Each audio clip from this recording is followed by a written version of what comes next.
Chapitre I. Les trois présents de Monsieur d'Artagnan père. Le premier lundi du mois d'avril 1625, le bourg de Meung, où naquit l'auteur du roman de la Rose, semblait être, dans une révolution, aussi entière que si les Huguenots en fussent venus faire une seconde Rochelle. Plusieurs bourgeois, voyant s'enfuir les femmes du côté de la grande rue, entendant les enfants crier sur le seuil des portes, se hâtaient d'endosser la cuirasse et, appuyant leur contenance quelque peu incertaine d'un mousquet ou d'une pertuisane, se dirigeaient vers l'hôtellerie du franc-meunier, devant laquelle s'empressait, en grossissant de minute en minute, un groupe compact, bruyant et plein de curiosité. En ce temps-là, les paniques étaient fréquentes, et peu de jours se passaient sans qu'une ville ou l'autre enregistrât sur ses archives quelque événement de ce genre. Il y avait les seigneurs qui guerroyaient entre eux, il y avait le roi qui faisait la guerre au cardinal, il y avait l'espagnol qui faisait la guerre au roi. Puis, outre ces guerres sourdes ou publiques, secrètes ou patentes, il y avait encore les voleurs, les mendiants, les huguenots, les loups et les laquais, qui faisaient la guerre à tout le monde.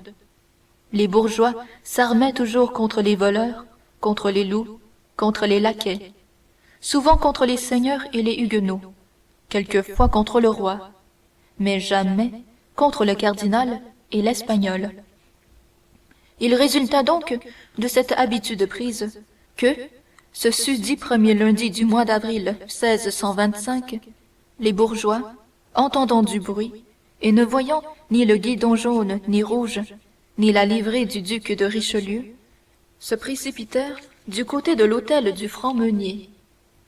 Arrivé là, chacun put voir et reconnaître la cause de cette rumeur. Un jeune homme. Traçons son portrait d'un seul trait de plume.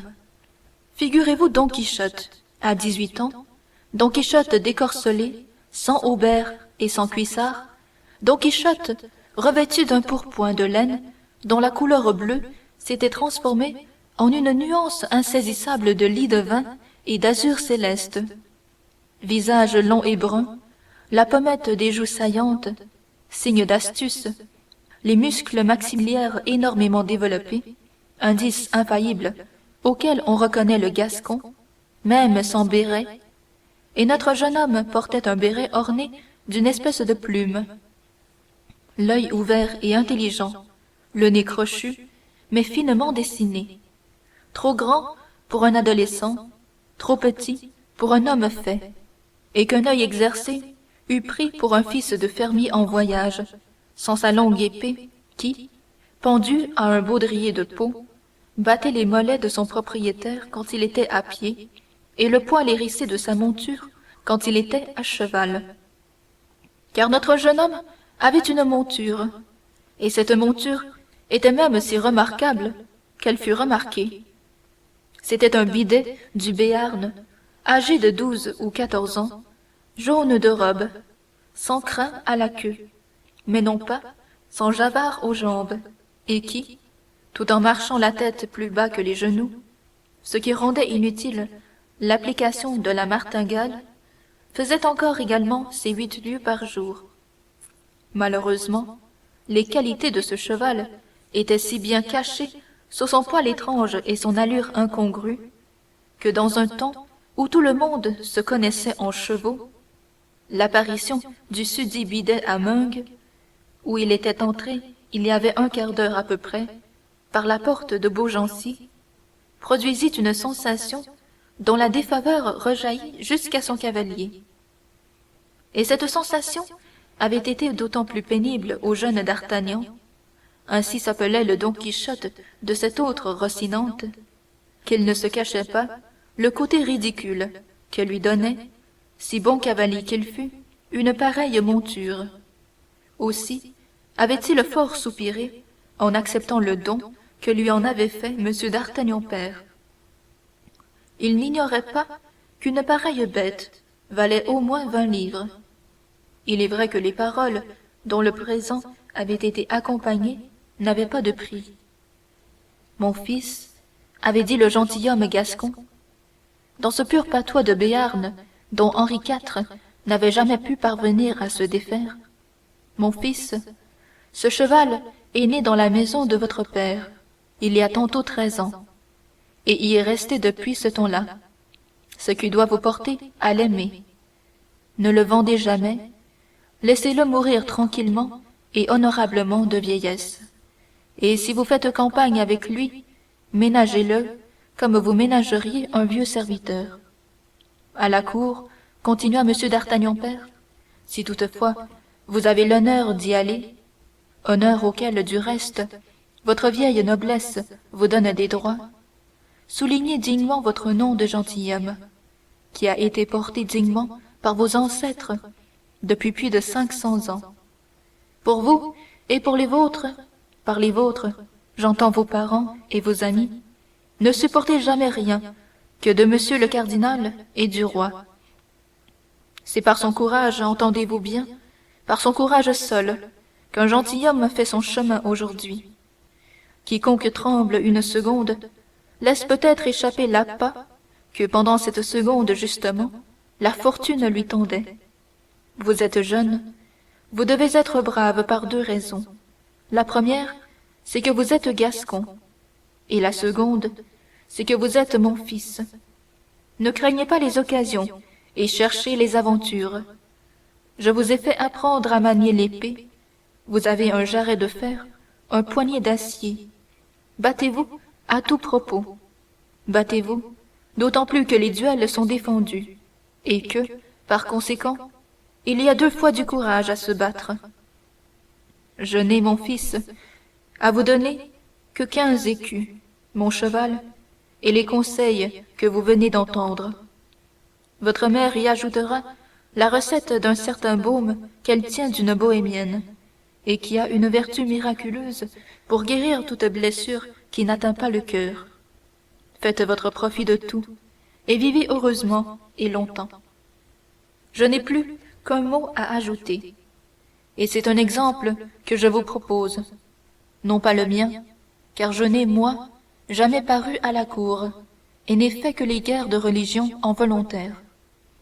Je veux parler de Monsieur de Tréville, qui était mon voisin autrefois, et qui a eu l'honneur de jouer tout enfant avec notre roi Louis XIII, que Dieu le conserve. Quelquefois, leur jeu dégénérait en bataille, et dans ces batailles le roi n'était pas toujours le plus fort. Les coups qu'il en reçut lui donnèrent beaucoup d'estime et d'amitié pour Monsieur de Tréville. Plus tard, Monsieur de Tréville se battit contre d'autres dans son premier voyage à Paris 5 fois. Depuis la mort du feu roi jusqu'à la majorité du jeune, sans compter les guerres et les sièges 7 fois, et depuis cette majorité jusqu'aujourd'hui, 100 fois peut-être. Aussi, malgré les édits, les ordonnances et les arrêts, le voilà capitaine des mousquetaires, c'est-à-dire chef d'une légion de César dont le roi fait un très grand cas, et que monsieur le cardinal redoute, lui qui ne redoute pas grand-chose, comme chacun sait. De plus, monsieur de Tréville gagne 10 000 écus par an. C'est donc un fort grand seigneur. Il a commencé comme vous. Allez le voir avec cette lettre et réglez-vous sur lui, afin de faire comme lui. Sur quoi, monsieur d'Artagnan père ceignit à son fils sa propre épée, l'embrassa tendrement sur les 2 joues et lui donna sa bénédiction. En sortant de la chambre paternelle, le jeune homme trouva sa mère, qui l'attendait, avec la fameuse recette dont les conseils que nous venons de rapporter devaient nécessiter un assez fréquent emploi. Les adieux furent de ce côté plus longs et plus tendres qu'ils ne l'avaient été de l'autre, non pas que M. d'Artagnan n'aimât son fils, qui était sa seule progéniture, mais M. d'Artagnan était un homme, et il eût regardé comme indigne d'un homme de se laisser aller à son émotion, tandis que Mme d'Artagnan était femme, et de plus était mère. Elle pleura abondamment, et disons-le à la louange de M. d'Artagnan fils, quelques efforts qu'il tenta pour rester ferme comme le devait être un futur mousquetaire, la nature l'emporta, et il versa force larmes, dont il parvint à grand-peine à cacher la moitié. Le même jour, le jeune homme se mit en route, muni des 3 présents paternels, et qui se composaient, comme nous l'avons dit, de 15 écus, du cheval et de la lettre pour M. de Tréville. Comme on le pense bien, les conseils avaient été donnés par-dessus le marché.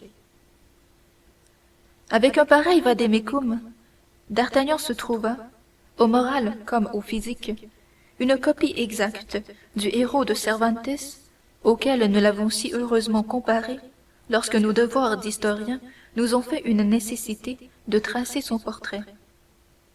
Don Quichotte prenait les moulins à vent pour des géants et les moutons pour des armées.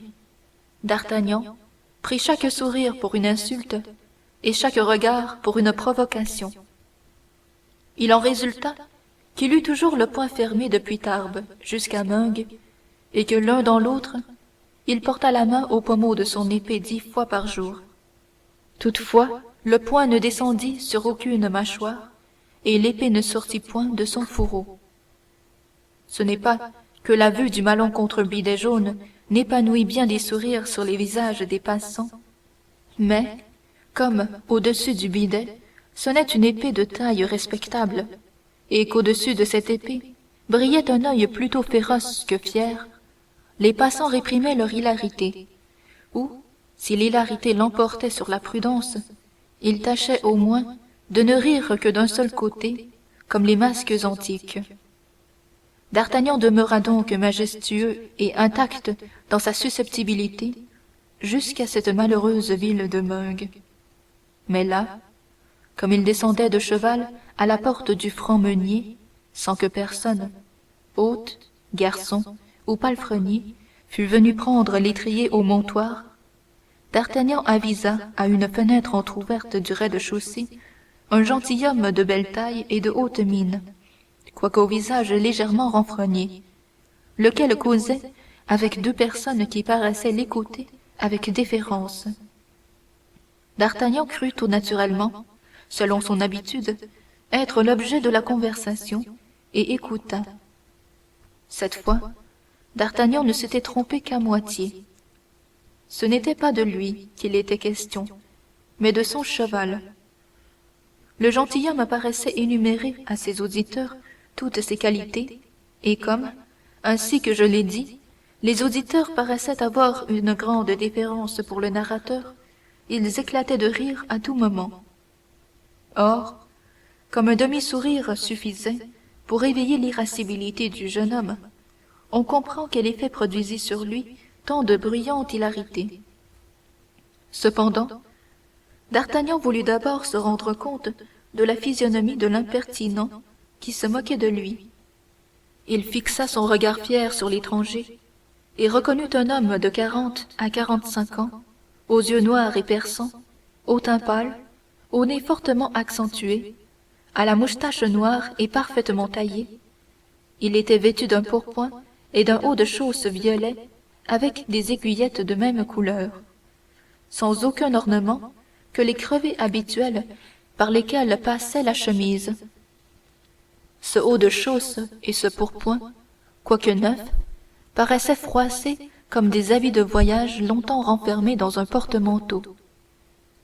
D'Artagnan fit toutes ces remarques avec la rapidité de l'observateur le plus minutieux, et sans doute par un sentiment instinctif qui lui disait que cet inconnu devait avoir une grande influence sur sa vie à venir.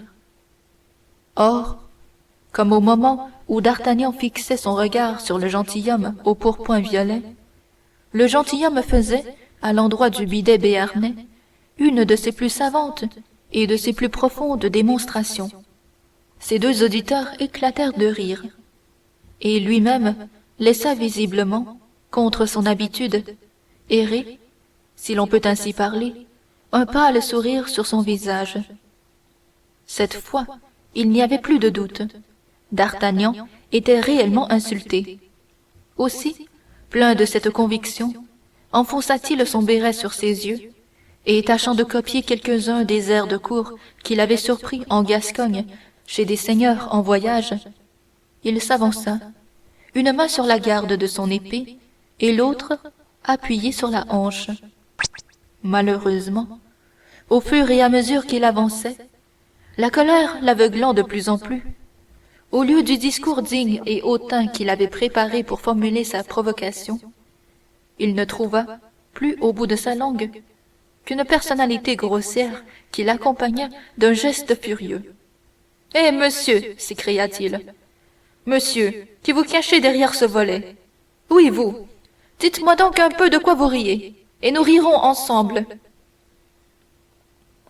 Le gentilhomme ramena lentement les yeux de la monture au cavalier, comme s'il lui eût fallu un certain temps pour comprendre que c'était à lui que s'adressaient de si étranges reproches.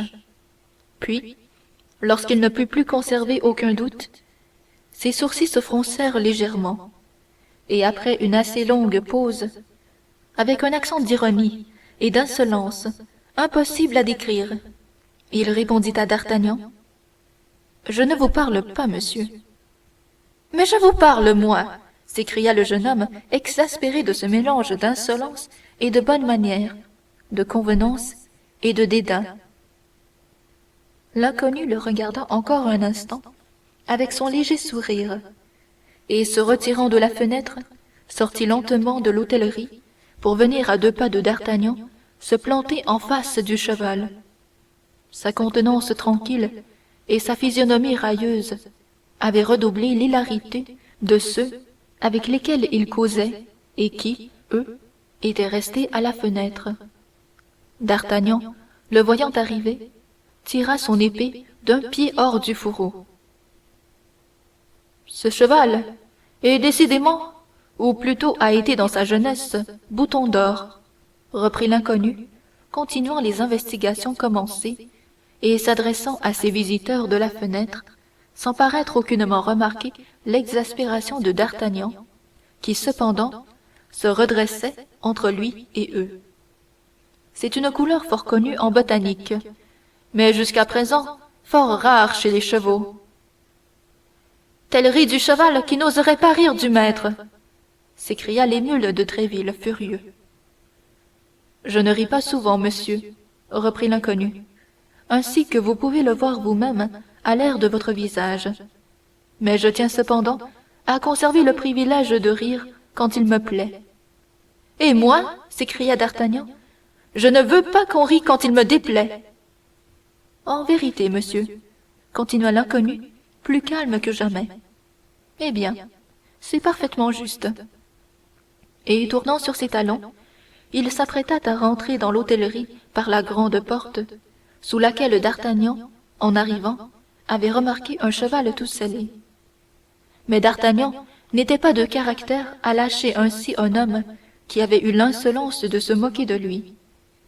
Il tira son épée entièrement du fourreau et se mit à sa poursuite, en criant: « Tournez, tournez donc, monsieur le railleur, que je ne vous frappe point par derrière. »« Me frapper, moi !» dit l'autre en pivotant sur ses talons et en regardant le jeune homme avec autant d'étonnement que de mépris.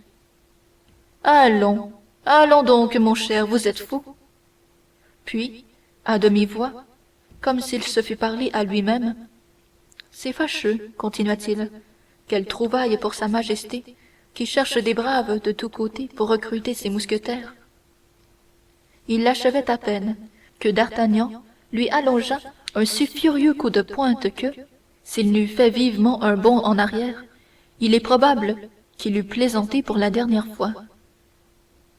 L'inconnu vit alors que la chose passait la raillerie, tira son épée, salua son adversaire et se mit gravement en garde.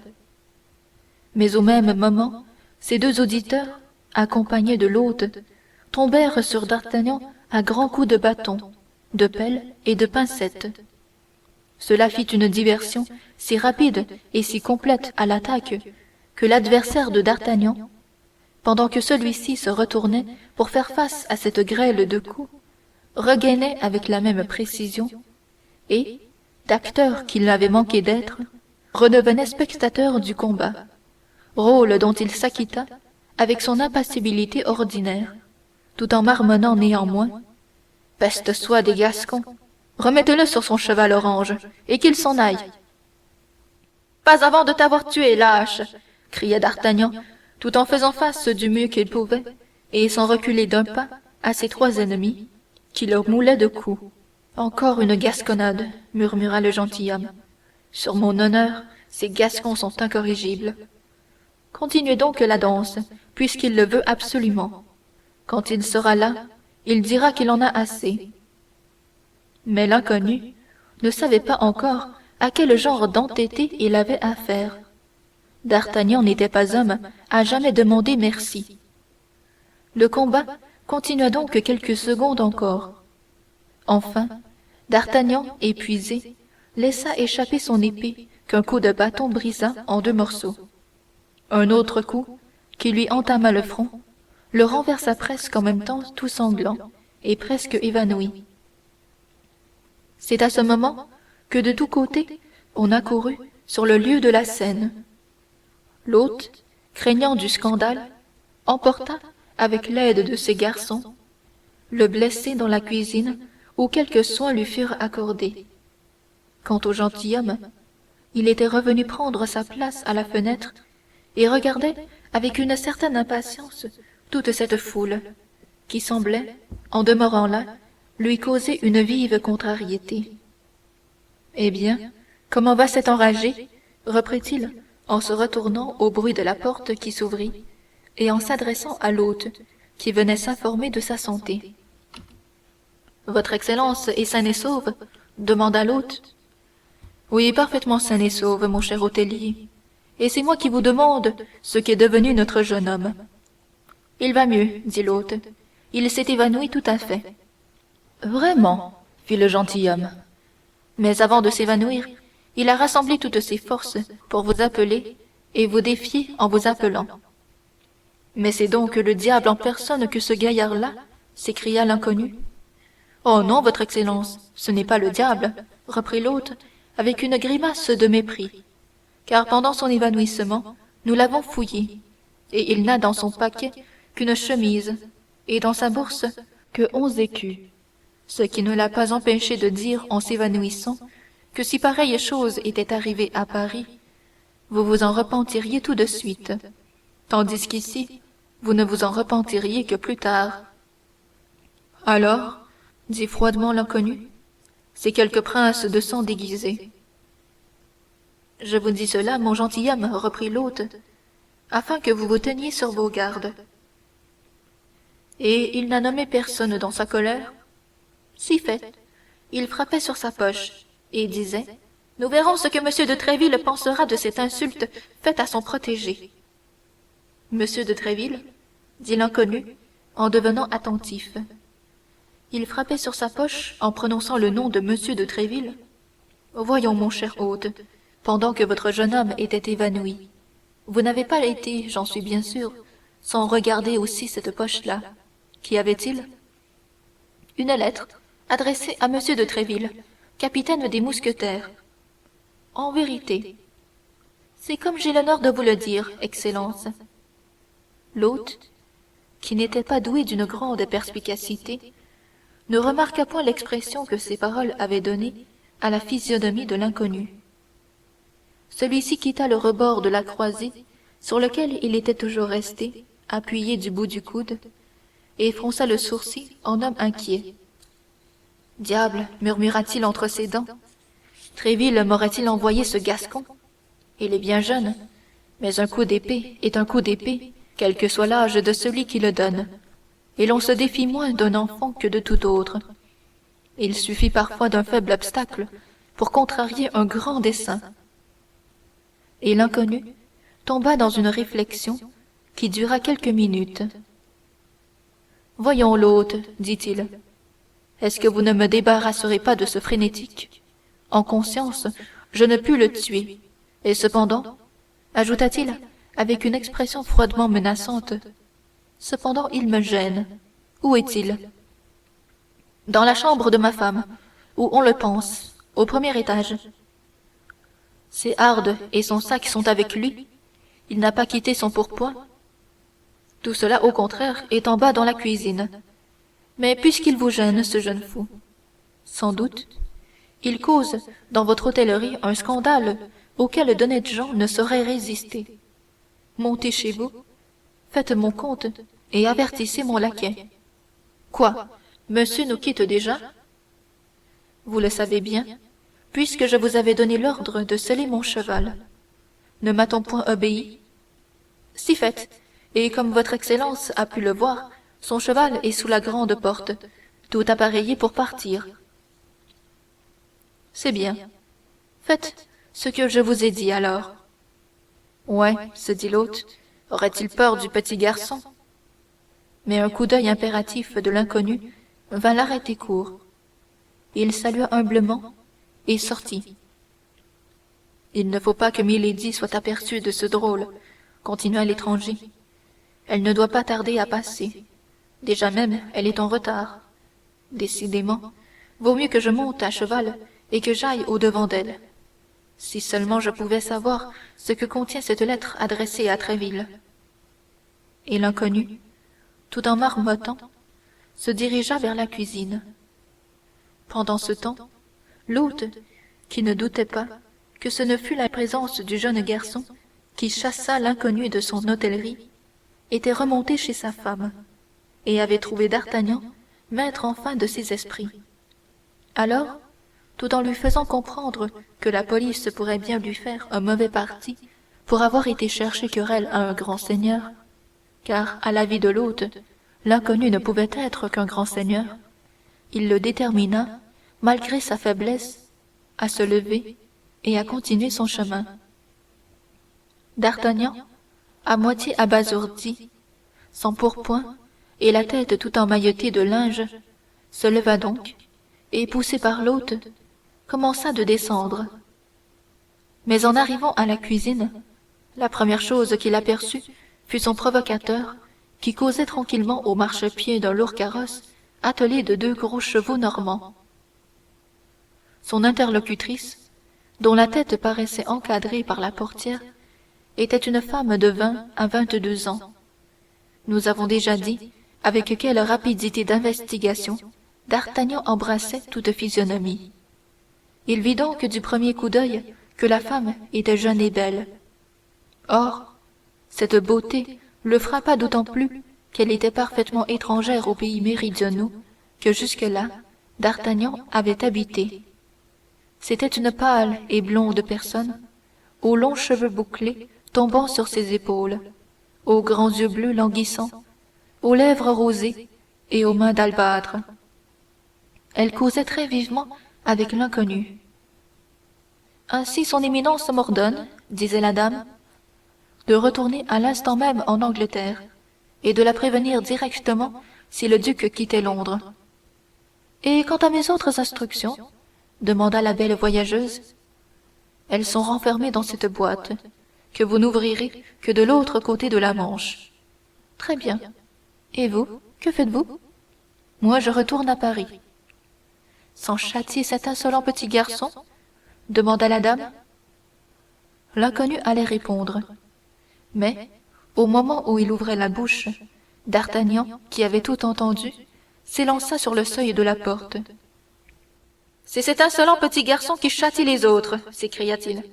Et j'espère bien que cette fois-ci, celui qu'il doit châtier ne lui échappera pas comme la première fois. Ne lui échappera pas, reprit l'inconnu, en fronçant le sourcil. Non, devant une femme, vous n'oseriez pas fuir, je présume. Songez, s'écria Milady, en voyant le gentilhomme porter la main à son épée. Songez que le moindre retard peut tout perdre. Vous avez raison, s'écria le gentilhomme. Partez donc de votre côté, je pars du mien. Et, saluant la dame d'un signe de tête, il s'élança sur son cheval, tandis que le cocher du carrosse fouettait vigoureusement son attelage. Les deux interlocuteurs partirent donc au galop, s'éloignant chacun par un côté opposé de la rue. Et votre dépense, vociféra l'hôte, dont l'affection pour son voyageur se changeait en un profond dédain, en voyant qu'il s'éloignait sans solder ses comptes. Paix, Maroufle, s'écria le voyageur, toujours galopant à son laquais, lequel jeta aux pieds de l'hôte 2 ou 3 pièces d'argent et se mit à galoper après son maître. Ah lâche! Ah misérable! Ah faux gentilhomme! Cria d'Artagnan, s'élançant à son tour après le laquais. Mais le blessé était trop faible encore pour supporter une pareille secousse. À peine eut-il fait 10 pas que ses oreilles tintèrent, qu'un éblouissement le prit, qu'un nuage de sang passa sur ses yeux, et qu'il tomba au milieu de la rue, en criant encore « Lâche! Lâche! Lâche !» Il est en effet bien lâche, murmura l'hôte, en s'approchant de d'Artagnan, et essayant par cette flatterie de se raccommoder avec le pauvre garçon, comme le héron de la fable avec son limaçon du soir. Oui, bien lâche, murmura d'Artagnan, mais elle, bien belle. Qui elle? Demanda l'hôte. Milady, balbutia d'Artagnan. Et il s'évanouit une seconde fois. C'est égal, dit l'hôte. J'en perds 2, mais il me reste celui-là, que je suis sûr de conserver au moins quelques jours. C'est toujours 11 écus de gagné. On sait que 11 écus faisait juste la somme qui restait dans la bourse de d'Artagnan. L'hôte avait compté sur 11 jours de maladie à 1 écu par jour, mais il avait compté sans son voyageur. Le lendemain, dès 5 heures du matin, d'Artagnan se leva, descendit lui-même à la cuisine, demanda, outre quelques autres ingrédients dont la liste n'est pas parvenue jusqu'à nous, du vin, de l'huile, du romarin, et la recette de sa mère à la main, se composa un baume dont il oignit ses nombreuses blessures. Renouvelant ses compresses lui-même, et ne voulant admettre l'adjonction d'aucun médecin.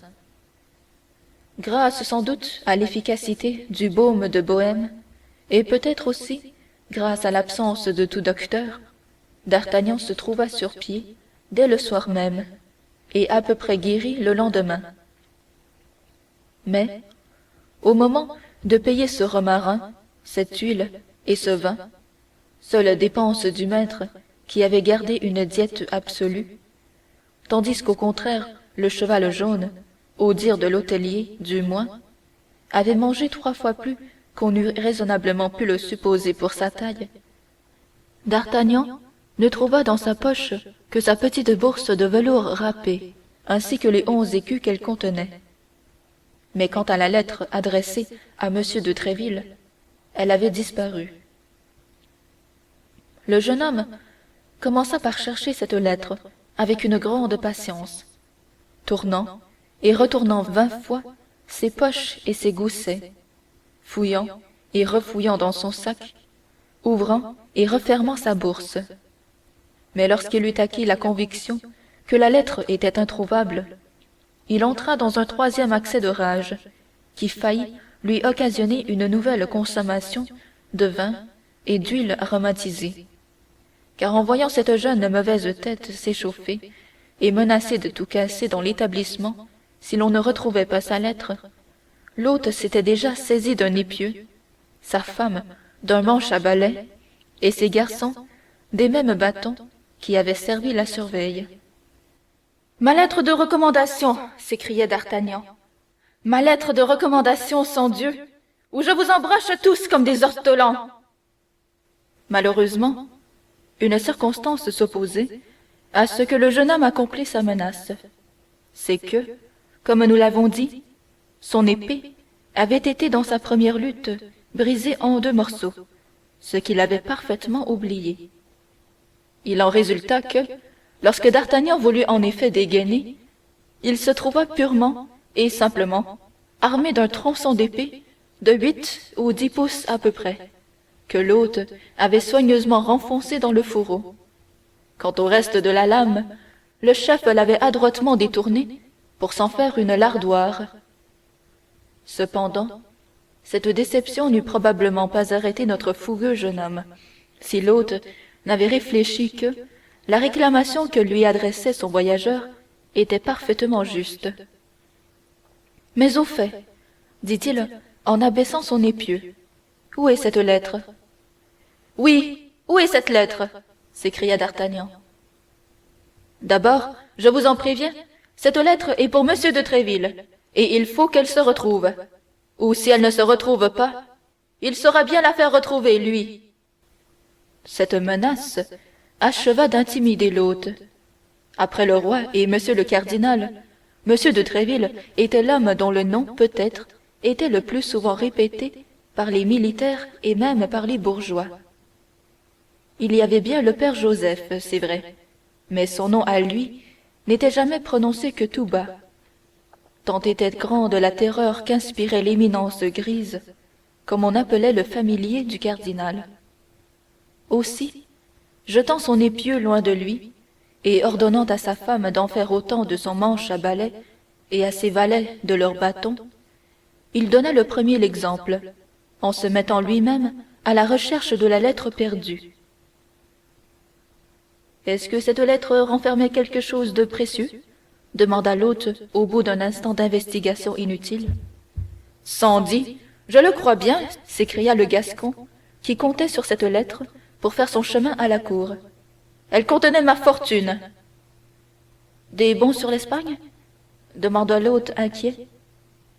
Des bons sur la trésorerie particulière de Sa Majesté, répondit d'Artagnan, qui, comptant entrer au service du roi, grâce à cette recommandation, croyait pouvoir faire sans mentir cette réponse quelque peu hasardée. Diable, fit l'hôte tout à fait désespéré. Mais il n'importe, continua d'Artagnan avec l'aplomb national.